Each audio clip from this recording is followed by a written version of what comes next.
چې کله د کارغه د دې اګې نه د کارغه د بچی پیدا شي نو دغه وخت کې په هغه باندې چې کومې وړې بڼې وي هغه سپینې هغه تورې نه نو دا مور ترې نه ویریږي چې دا خو زما بچی نه دی مور ته لاړه او مور پرېښود او الله رب ویلې د ځان ته چې د ټول مخلوق رب ما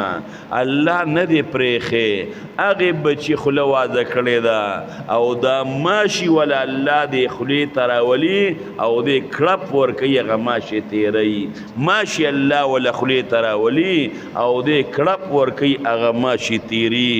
مور پرېښود پلار پرېښود رب نه دی پرېښی الله ځان ته رب ویلې دی هغه خوراک کوي دا مور پې چکرې بعضې وخت کې لګوي د لرې نه ورته ګوري بڼې یو نه وې هغه تورې شوې یاره دا خو زما بچی دی بیا خوراک ول راوړي الله رب دی رب